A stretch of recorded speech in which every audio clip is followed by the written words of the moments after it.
오늘 성경 말씀은요 15절에 보면 이렇게 되어 있어요. 어리석은 자는 온갖 말을 믿으나 슬기로운 자는 자기 행동을 삼가느니라.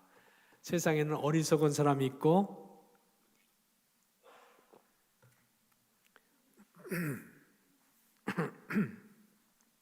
슬기로운 사람이 있다는 뜻처럼 보입니다. 그렇죠. 어리석은 사람, 슬기로운 사람이 있어요. 그런데 어리석은 사람 먼저 잠깐 살펴봅시다. 어리석은 사람은 온갖 말을 믿으나, 이 말은 이 말 저 말 분별하지 않고 그냥 제 마음에 끌리는 대로 그냥 행한다, 그런 거예요. 영어 성경 NIV에 보면 어리석은 사람을 일컬어 simple mind라고 했습니다. 단순한 사람이라고 해석해 놓았는데요. 단순한 사람, 가벼운 사람, 생각이 깊지 못한 사람, 자기가 즐기고 싶으면 즐기고 자기 생각에 하고 싶으면 행하는 사람, 판단의 기준이 자기인 사람, 하나님이 없는 사람, 어리석은 사람, 성경적으로 말하면 어떤 사람? 죄인입니다. 그런 사람이 있다는 것입니다. 어리석은 사람의 특징을 오늘 성경에서 여러 가지로 말하는데, 예를 들면 16절에 방자라는 것은 함부로 행한다는 뜻이에요. 노하기를 속히하고, 화가 나면 그냥 화내고, 그런 뜻입니다. 어리석음으로 기업을 삼고 실수를 많이 한다는 뜻입니다. 유혹을 받을 때마다 넘어지고 남에게 해를 끼치고 하나님의 영광을 가리우는 사람. 나쁜 사람만 어리석은 사람이 아닙니다. 이 어리석은 사람에 우리는 포함되어 있지 않습니까? 우리가 어리석은 사람입니다. 우리가 어리석습니다. 급하지요, 성질 잘 내죠, 감정적이죠, 실수 잘하죠. 우리가 그러잖아요. 사탄의 속임수에 넘어가지요, 수시로 유혹받으면 유혹을 못 이기고 그냥 빠져들어 버립니다. 내가 그렇습니다. 우리가 그렇습니다. 어리석은 자가 저 바깥에 있는 나쁜 사람에게만 어리석은 자라고 비난할 일이 아닙니다. 우리가 어리석은 사람입니다. 나 슬기로운 사람입니까?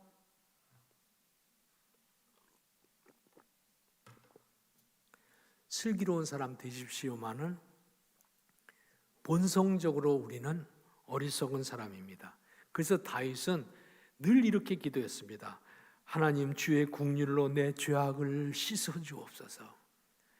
매일같이 자기 죄를 발견하고 그래서 하나님 앞에 기도하는 거예요. 자기가 구제불능의 죄인이라는 거예요. 바울과 같은 성자가 어디 있습니까? 근데 바울과 같은 성자, 바울처럼 살 수 있을까 싶은데 바울은 하나님 앞에서 자기를 이렇게 고백합니다. 내가 죄인 중에 괴수다, 두목이다, 죄인 중에 가장 나쁜 놈이 나입니다 하고 하나님 앞에서 고백하는 거 보게 됩니다. 인간은 자기를 정직하게 볼 수 있다고 하면 내가 어리석다는 걸 압니다.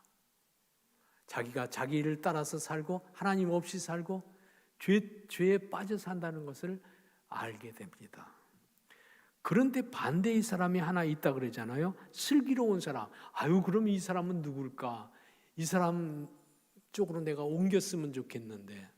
슬기로운 사람은 15절 자기 행동을 삼가는 자, 16절 악에서 떠나서 선을 행하는 그런 지혜로운 자가 있다는 거예요.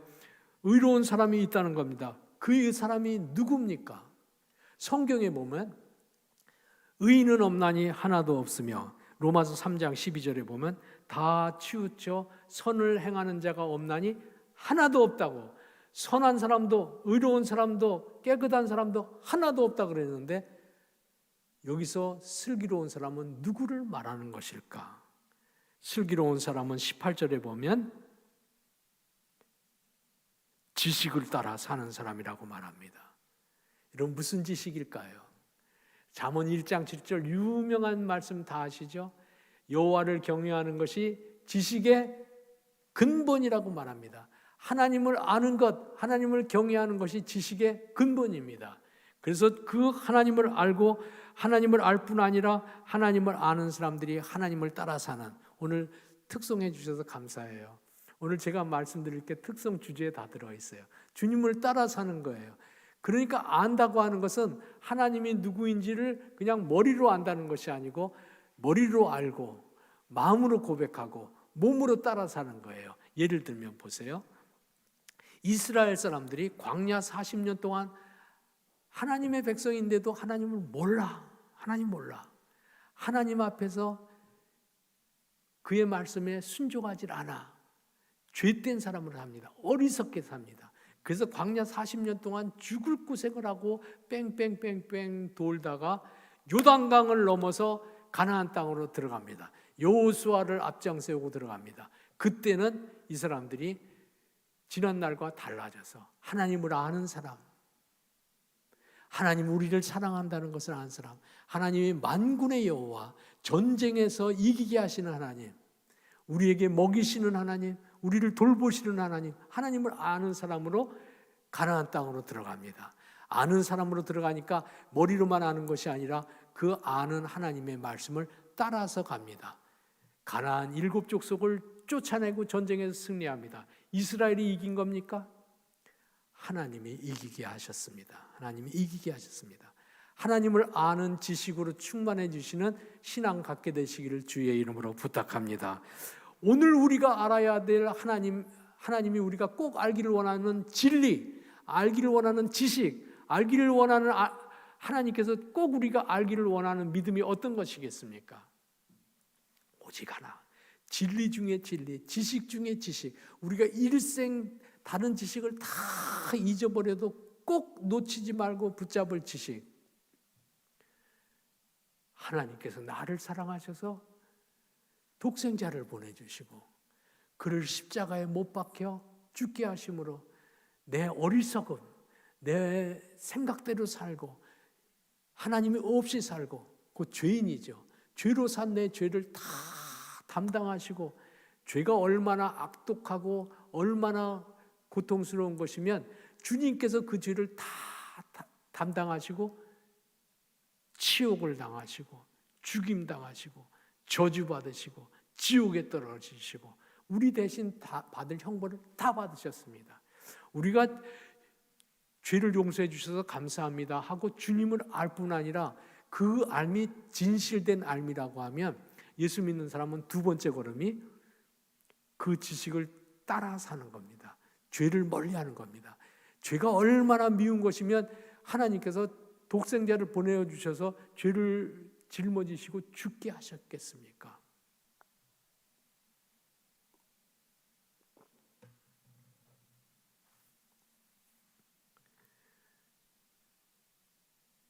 참으로 지혜로운 사람, 슬기로운 사람이 있다고 하면 참 지식, 그리스도께서 나를 위해서 죽으셨다.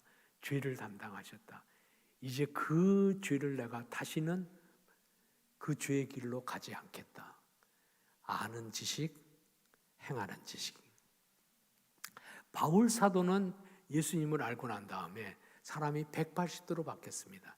옛날에는 자기의 옳은 대로, 자기의 생각대로, 원래 똑똑한 사람이니까요. 자기의 능력대로, 자기가 나쁘다고 생각하는 사람은 감옥에 가두고 죽이기도 하고 못되게 굴기도 하였습니다.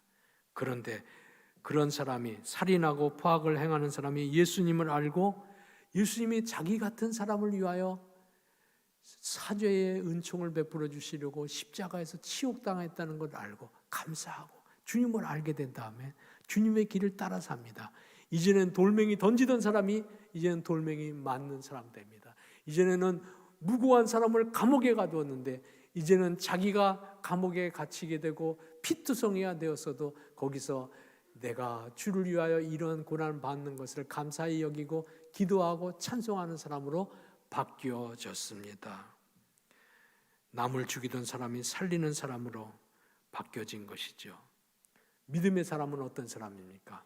믿음의 사람은 주의 은혜를 기억하고 주가 내 죄를 다 담당하시고 나를 죄 없는 사람, 깨끗한 사람, 눈과 같이 순결한 사람으로 보혈의 피로 만들어 주셨다는 것을 아는 사람이요.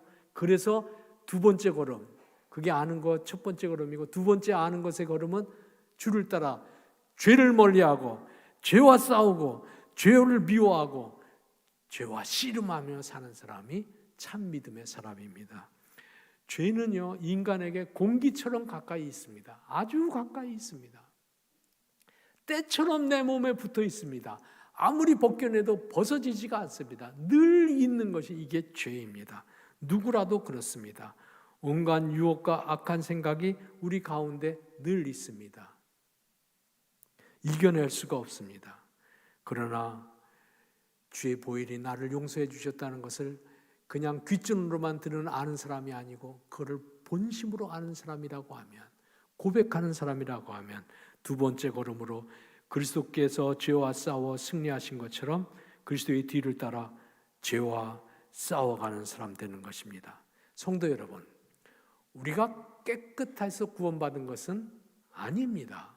그러나 구원받은 사람들은 깨끗하고 성결한 사람으로 살아야 됩니다. 다시 한번, 우리가 깨끗하고 성결하고 의로워서 구원받은 사람은 아닙니다. 우리는 본래 어리석은 사람, 하나님이 없는 사람, 곧 죄인입니다.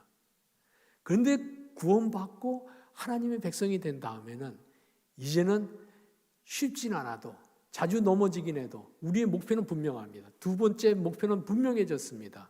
그것은 죄와 싸우고, 그래서 깨끗해지고 성결해지고 의로워지고, 주님께서 그렇게 미워하시고 주님께서 없애버리시려고 십자가에서 목숨까지 바치셨던 그 죄하고 단절하고 멀어져야 됩니다. 오늘 약간 듣기 불편한 말씀일지도 모르겠습니다. 사순절 두 번째 주일의 메시지는 죄와 멀리하라입니다. 죄와 멀리하라.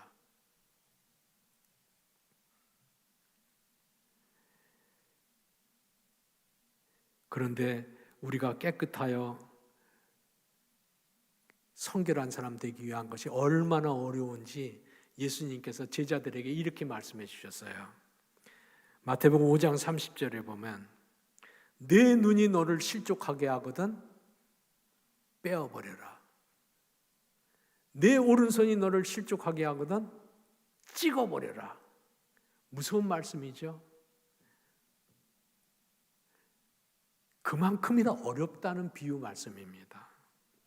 구원받은 성도들이 그 다음 할 일은 마치 손을 찍어버리는 것처럼 죄를 멀리하고 지난날의 삶에서 완전히 돌아서기 위하여 거룩한 싸움, 믿음을 가졌다고 하는 것을 하나님 앞에 직언해 보이는 것이 죄와의 싸움입니다.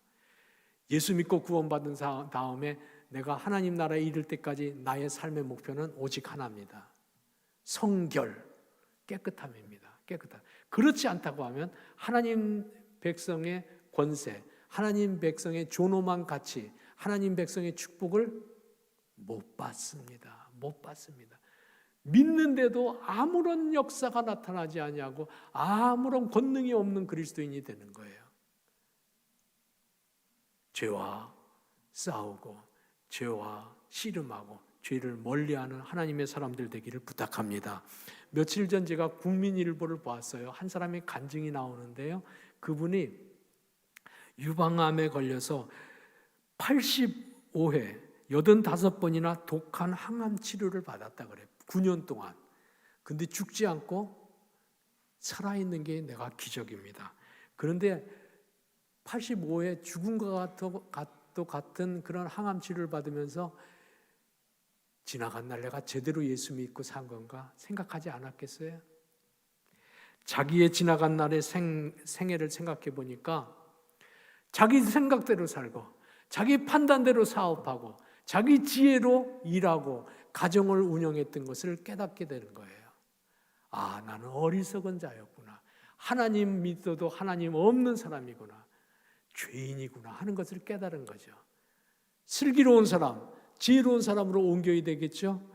그래서 다시 한번 예수 십자가의 사랑과 십자가의 보혈로 용서해 주신 것을 지식으로 깨닫고 그 다음에 그 지식이 참 지식인 것을 증언하는 요량으로 주의 나라와 주의 의를 위하여 살기로 작정하고 주의 말씀을 따라 살기로 작정합니다.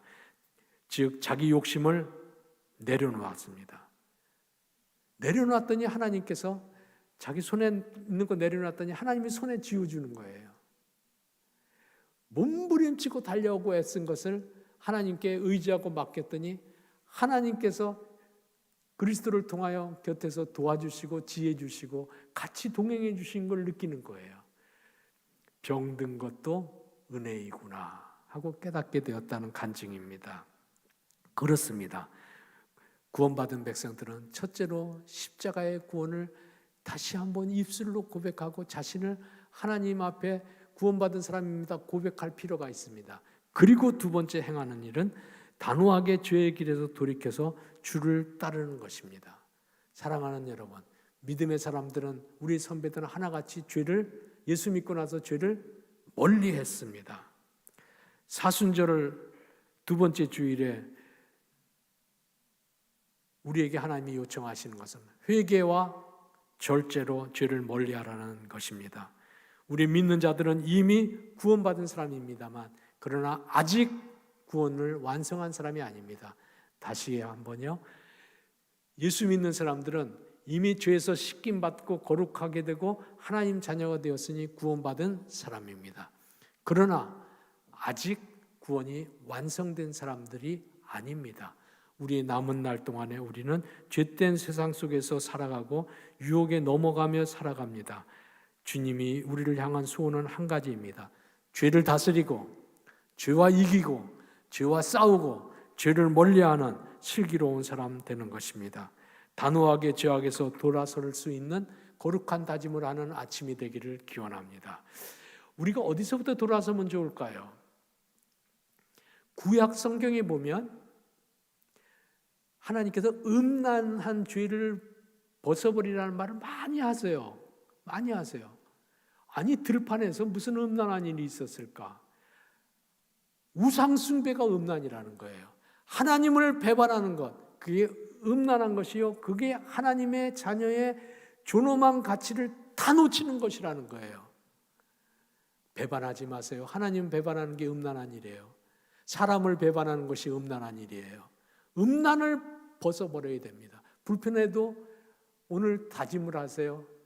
그래야지 하나님 자녀의 거룩한 가치를 얻게 되니까.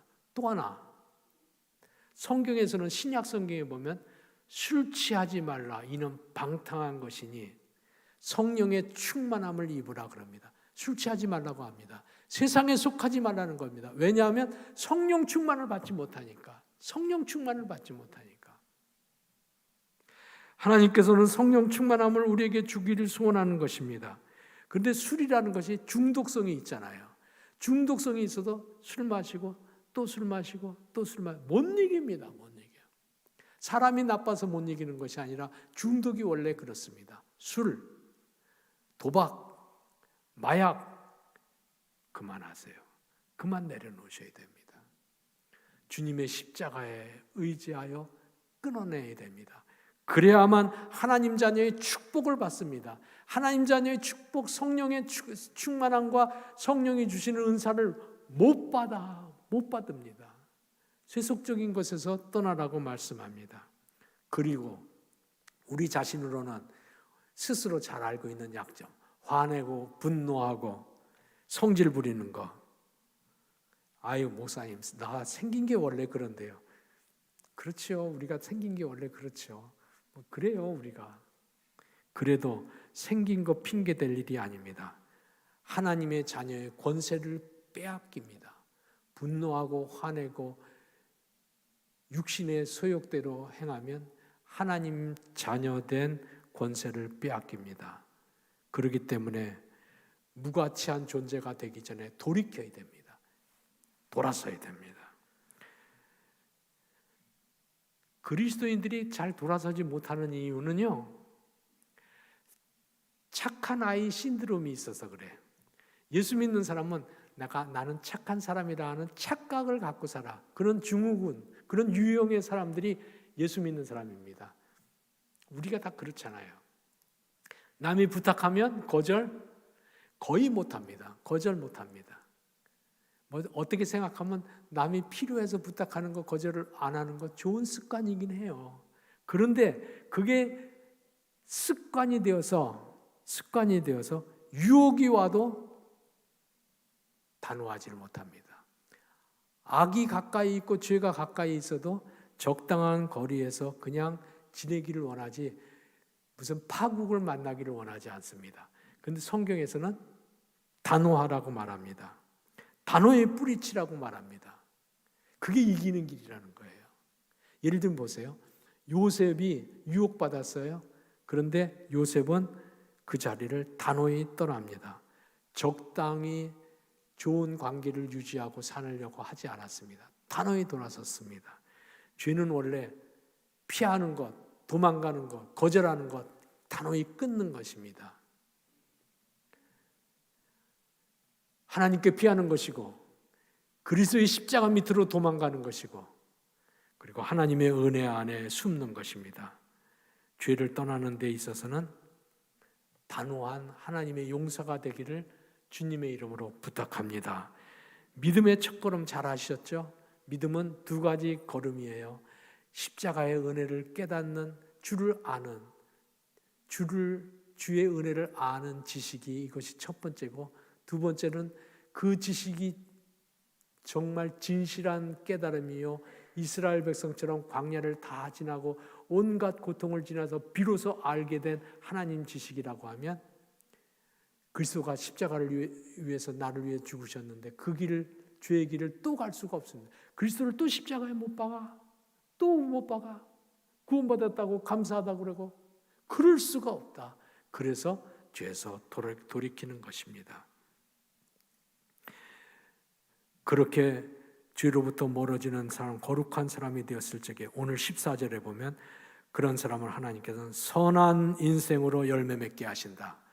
선한 인생으로 이 땅에서도 의로운 열매를 맺게 하시고 선한 인생으로 하나님께서 영생의 복을 선물로 주신다 약속하고 있습니다. 사랑하는 여러분, 오늘 아침에는 우리가 어리석은 자의 삶에서 본래 그것이 우리 자리예요. 슬기로운 자리로, 지혜로운 자리로, 하나님이 있는 자리로, 믿음의 자리로, 주의 말씀을 따라 사는 자리로 옮겨가기로 다짐하는 약속으로 하나님 앞에서 오늘 한 가지 결단을 우리가 똑같이 그런 다짐을 가지고 사순절 둘째 주일에 결단합시다. 그것은 뭐냐 하면 운동하는 사람들의 전략 중에 공격이 최상의 방어라는 말이 있습니다. 나는 그게 말이 맞다고 봅니다. 죄와 싸움하고 죄와 씨름하고 죄하고 이기려고 결심을 단단히 하면서도 유혹의 자리 근처에 있으면 방어하려고 해도 못 방어합니다. 언젠가는 집니다. 넘어집니다. 미끄러집니다. 빠져들고 맙니다. 방어만 해서는 안 됩니다. 공격해야 됩니다. 적극적으로 나가야 됩니다. 시험의 자리에서 시험에 들었습니까? 시험에 든 자리가 유혹의 자리가 가까이 와 있습니까? 그러면 공격하세요. 말씀을 필사하세요. 성경을 쓰세요. 기도하세요. 담임 목사를 위해서 기도하세요. 아이고, 욕심도 많으시다. 그런데 기도할 제목이 하나도 없으면 그때 담임 목사를 위해서 기도하는 게 그게 맞아요. 그게 선배들의 신앙 전통 속에 나오는 얘기입니다. 담임 목사님 마귀의 공격으로부터 보호해 주시고 병마로부터 지켜주시고 기도해 주세요. 그러면 그 은혜가 내게도 그대로 임해서 중보기도하는 사람에게 그대로 임해서 마귀로부터 하나님께서 보호해 주시고 지켜내 주시는 거예요. 성경을 쓰시고 기도하시고 가정예배 자리로 가세요. 가정예배 자리로 가세요. 하나님이 보호막을 쳐주시고 넉넉하게 이겨가게 하여 주십니다. 죄를 멀리하기로 다짐하는 사순절입니다. 뒤집어 말하면 하나님을 가까이 하기로 작정하는 날입니다. 하나님께서 가까이 가고 슬기로운 사람의 길을 따라가는 동안에 세워주시고 귀하게 사용하시는 믿음의 사람들. 지난날에는 예수님의 십자가 은혜만 알았다고 하면 이제는 그 십자가의 은혜를 따라 사는 참된 신앙의 지식에 이르는 믿음의 사람들 되기를 주의 이름으로 축원합니다. 아멘. 기도합시다. 하나님 아버지, 어리석은 자, 지나간 날 죄에 끌려다니고 죄에 넘어진 날들 원통이 여기고 주님 앞에 엎드렸습니다. 구원받은 하나님 사람답게 죄에서 돌아서게 하시고 하나님께 피하는 사람 되게 하여 주옵소서. 오 주여, 우리로 하여금 어리석음으로부터 돌이켜서 슬기로운 자 되게 하여 주시고 주를 아는 자, 주를 따라 사는 그리스도의 참 제자가 되게 은혜를 내려 주옵소서. 이 같은 은혜가 우리에게도, 우리 자녀 세대들에게도, 졸업하는 학생들에게도 더욱 갑절이나 역사하는 축복이 있게 하옵소서. 예수님 이름으로 기도하옵나이다. 아멘.